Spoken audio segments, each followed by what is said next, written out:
So coming up next, this is another one near and dear to my personal heart, is the Global Studio New Strategies for Broadcast Facilities Design. Why it's near and dear to me is that this Marc Brown from Microsoft's going to talk about their new shiny new 2110 facility. Megan from Pac-12 is going to chat about some stuff. There's tons of information going on here. I think, again, if you have questions for the panel, please feel free to hit them up in the hallways after the session or later on today. All right, guys, take it away. Good afternoon, everyone. Welcome to the program. I'd like to start by introducing the panel here. Jake Fineman, Corporate Facility Infrastructure for Stripe. Hi. Say hello. Megan Kappus, with Broadcast Engineer with Pac-12. And Marc Brown, Director of Engineering at Microsoft. So we all have implemented some systems that are dispersed around. And what we're going to talk about a bit is the strategies that were employed and the technologies that were used to enable that. Like, at LinkedIn, we have a global infrastructure that allows our systems to connect. We do a lot of REMI and multi-site type productions, and all of these folks have implemented similar things. So I wanted to start with the first question about explaining to everyone your business strategies that led to some of the choices that were made, but we'll start with business strategies. Sure, I'll jump in on that. Hi, Jake Fineman here. At Stripe, our main mission is increasing the GDP of the internet.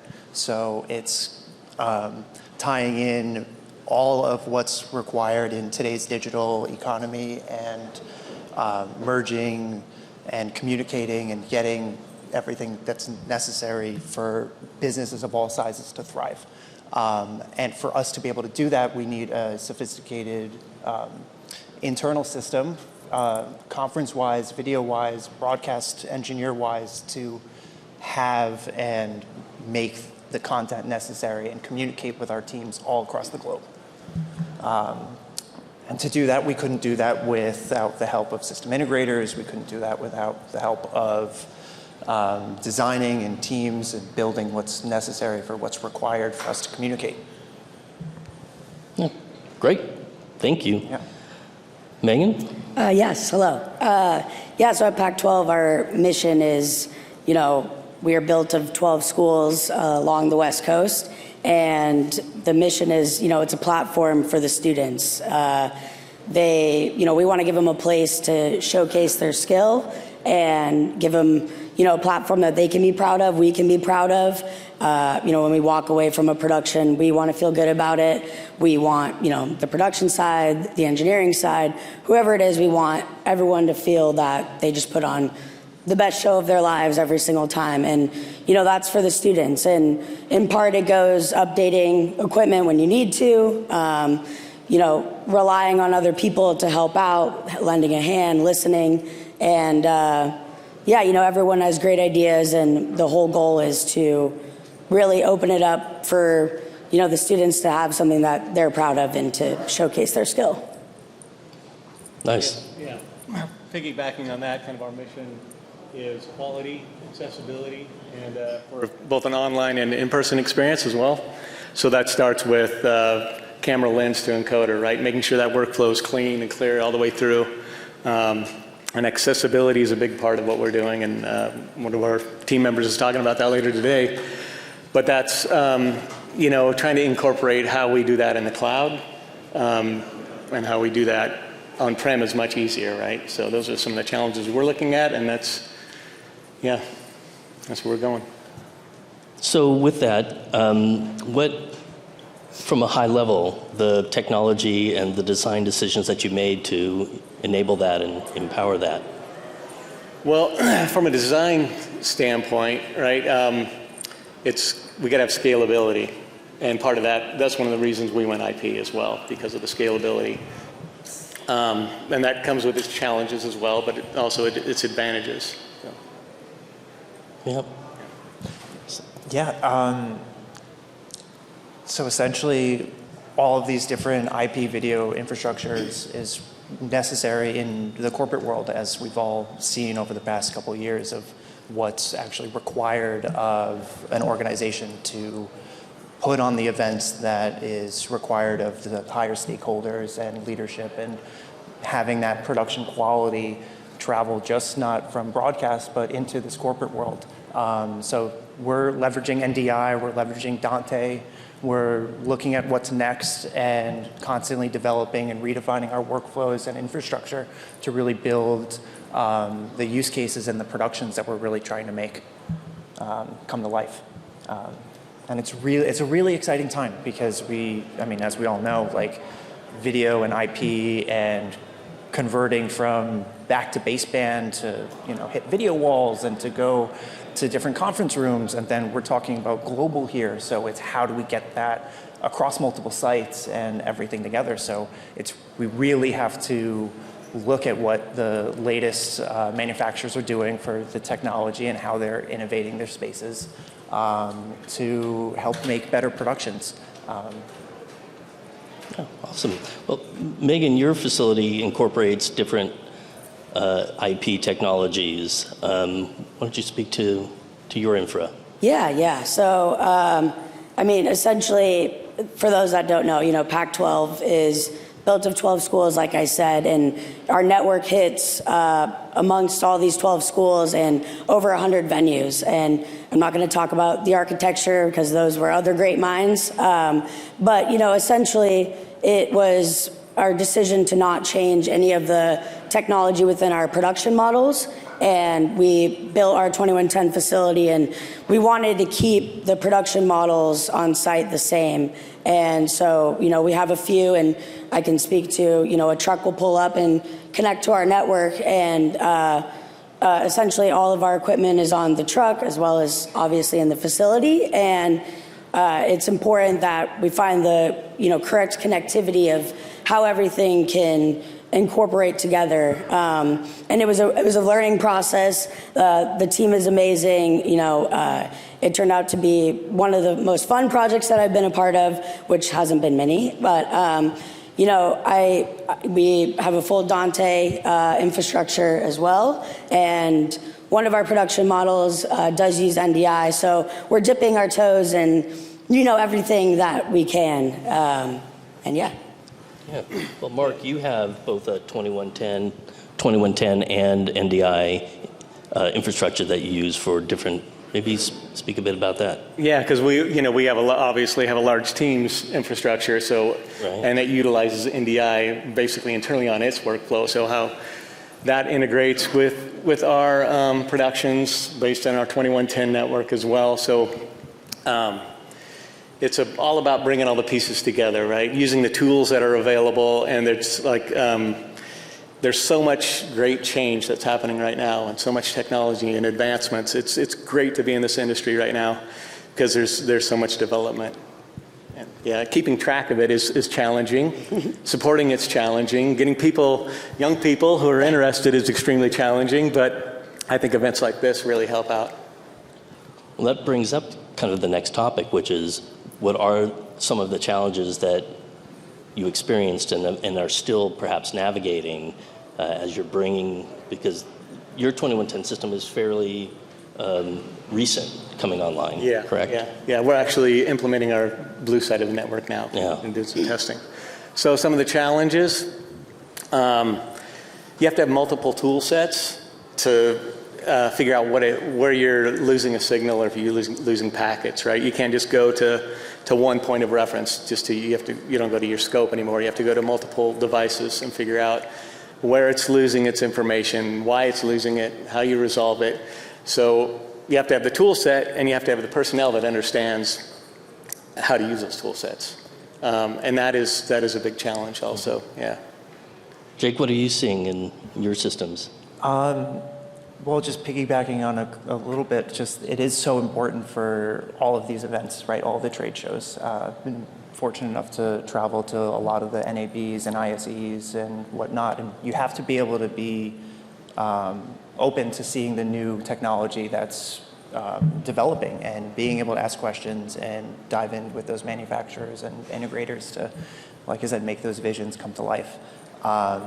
So, I mean, what we're seeing, I mean, whatever we have developed and implemented into our systems, I mean, those manufacturers aren't stopping just because we decided to put everything in. They're coming out with new ideas. They're coming out with new things that make sense for the productions that we're doing at Stripe to flourish, really. So whether that's like how Zoom starts handling users and management and allowing us to go into the back end, from us to having like QSys systems and jumping into Reflect and really diving things in and really making it, you know, making sure the AEC is all set and everything is necessary for a production of any size to really come in. And I wouldn't say it's necessarily a challenge, but it's exciting that corporate and broadcast has merged. I'm not saying it's merging. I think we're in it. We're living it. And we're at that point of where we take it to the next level. And again, that's being able to work cross-functionally between leadership and integrators and engineers to be able to put that content out. Yeah. And Megan. Yeah, to piggyback off what Marc said, you know, troubleshooting looks different, right?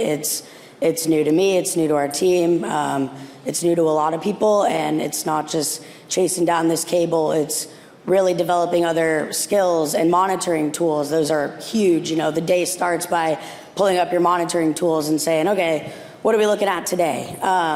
And whereas, you know, with baseband, it was different. And so, you know, it's still a learning curve. I think that's been a big challenge. It's a learning curve. We all have to learn. We have to take the time to study, understand, you know, really realize the differences. But, you know, I'll say it again. The team has done an amazing job at, you know, taking it by the reins and really being like, hey, you know, we're going to figure this out. And it's new, but it's amazing as an end user.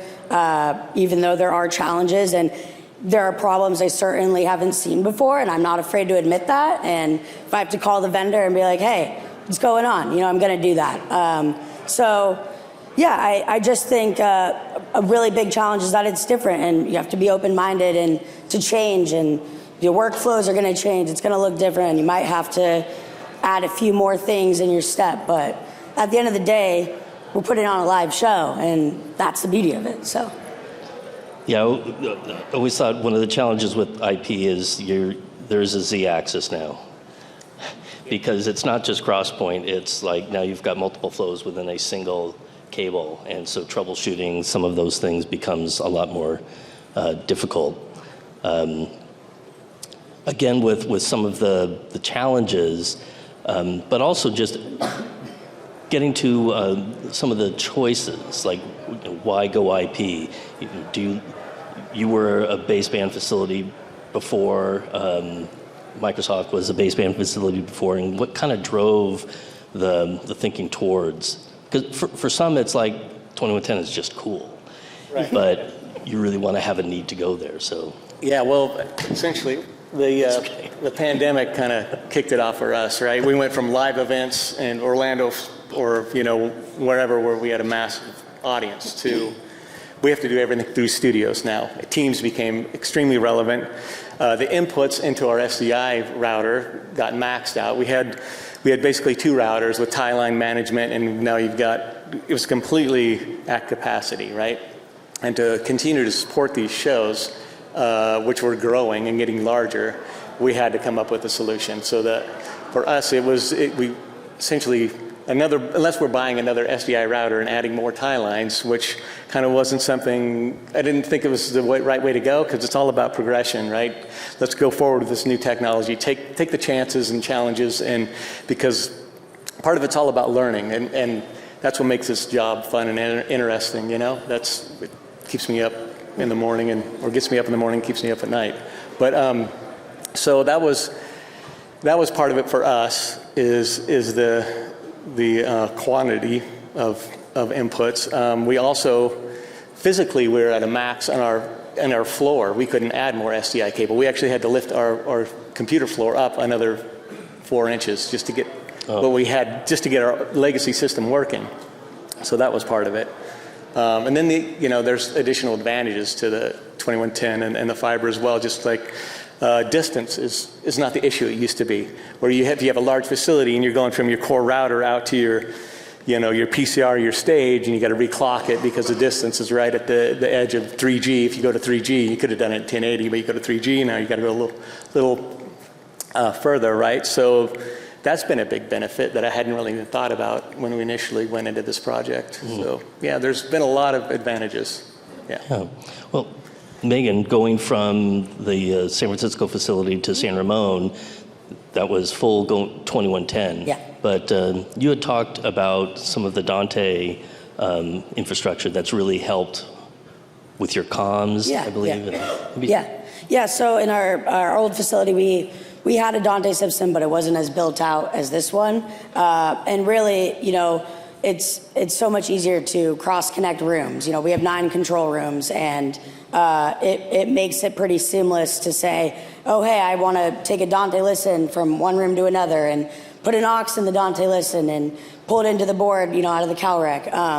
And so it really broadened, what we can do, and especially because one of our production models, software-defined production, already had Dante within it. So it was like, hey, why not? And so when we implemented Dante Domain Manager, it really made it a lot simple, because you open up that screen and you're like, what is going on? And so Dante Domain Manager pulled it all together, and now it's organized. Everyone pretty much knows what's going on. And it also gives the opportunity for the operators to learn Dante, which, it's huge. But yeah, so I think, I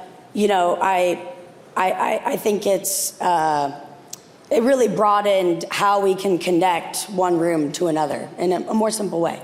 Yeah, I remember you saying that it was a real game changer when you made your move. Yeah, definitely. And, it was the interesting part of our whole situation is they were basically, we were told we had to buy a new facility. We had about a year and a half, not much time. It was a very aggressive timeline. And so we obviously were buying equipment we have never had, and, or newer equipment. And we were like, what can we keep the same? What can we make on a larger platform? And Dante being one of those things that everyone was pretty comfortable with, we were like, hey, we can put our whole comm system in there, and some microphones that are from the studio and the like. And so it was interesting, but we wanted to make some of the transition seamless, because there was so much going on in such a strict timeline, which is stressful.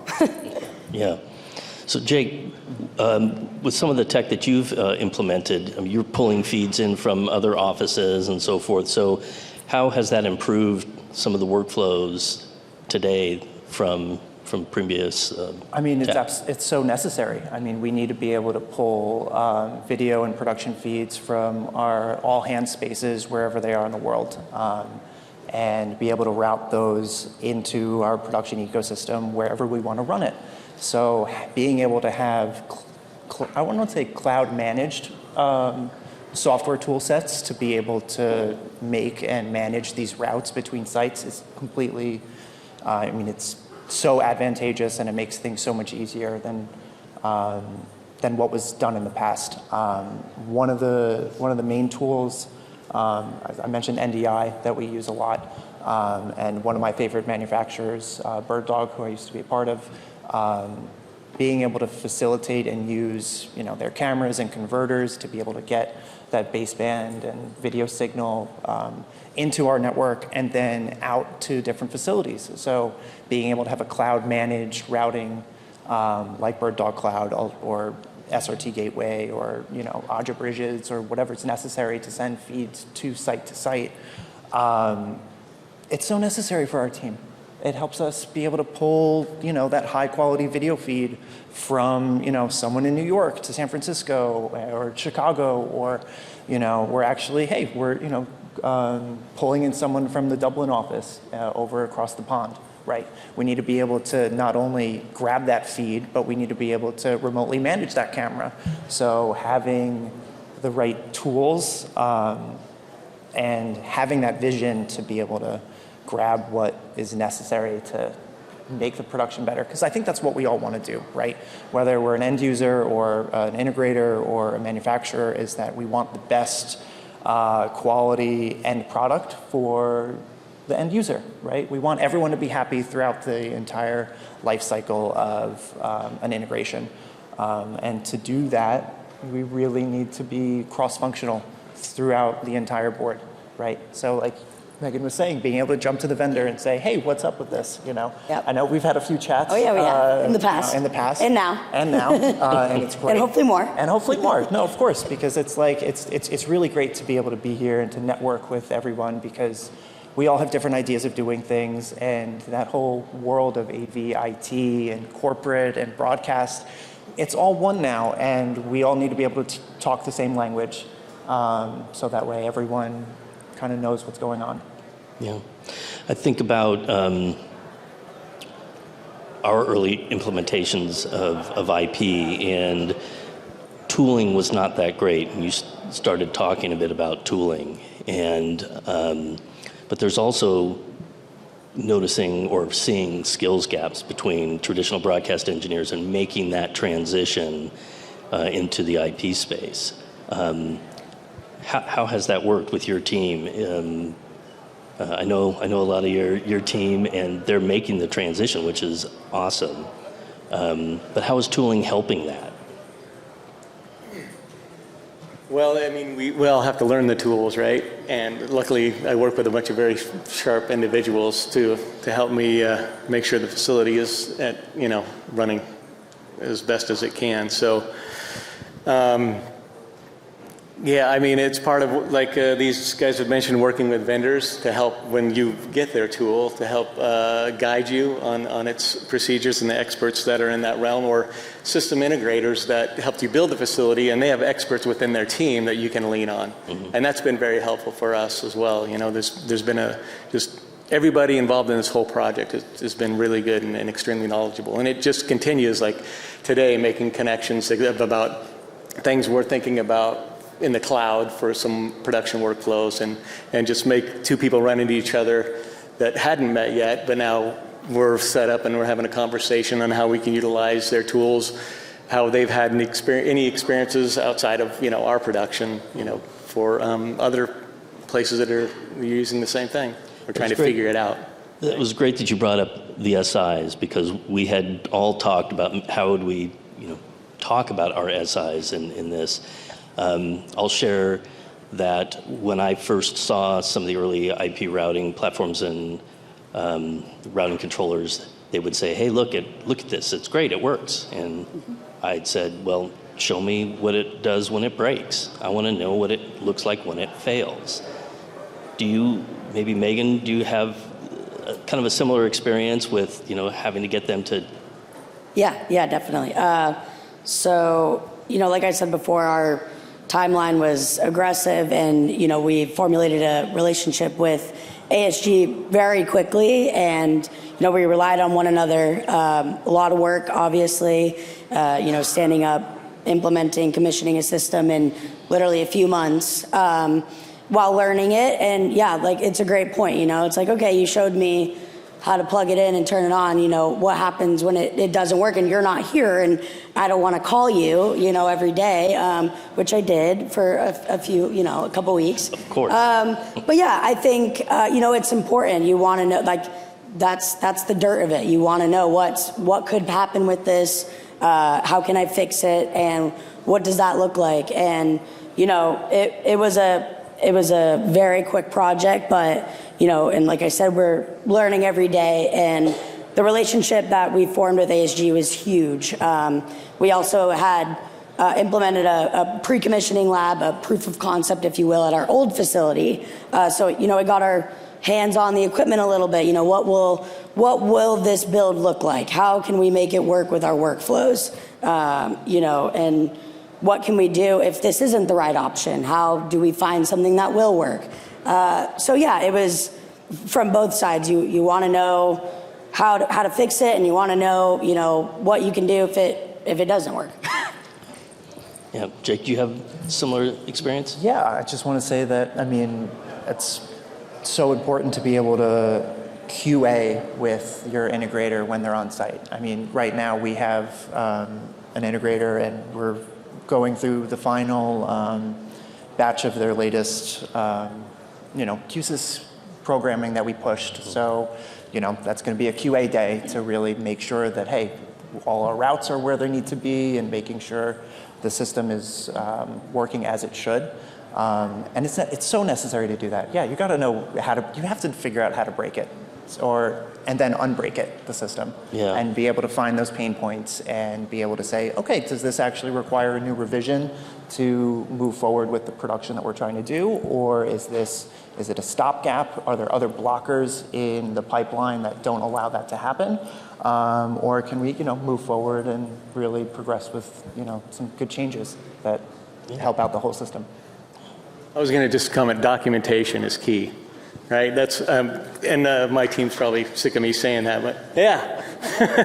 It's so important when you build a large facility to have a roadmap and something to reference when things are starting to go south, or when you're expanding upon that. Documentation and keeping up on it when changes happen, it's extremely important.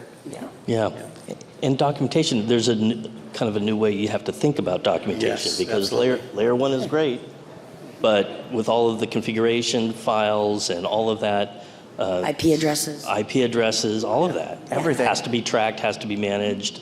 It's a huge part of the process. But and it's completely different these days. Like you're saying, SDI was easy from A to B, right? Now we're going through switches, and how do you track that? It's challenging. Yeah. So I'm curious, with your NDI and 2110, are there touch points in the tooling that you have? Does that allow you to look at? It's separate tools, but and then we gateway in and out. So it doesn't live on the same network. It is a separate. Yeah. Okay.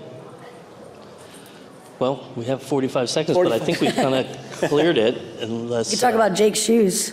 Oh yeah. I will say, I do want to thank the panel. It's been great meeting you all. You I've known.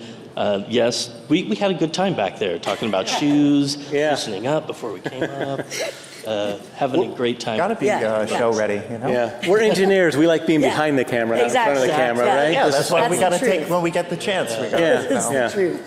So, Pete, pull us off. Yeah. Cool.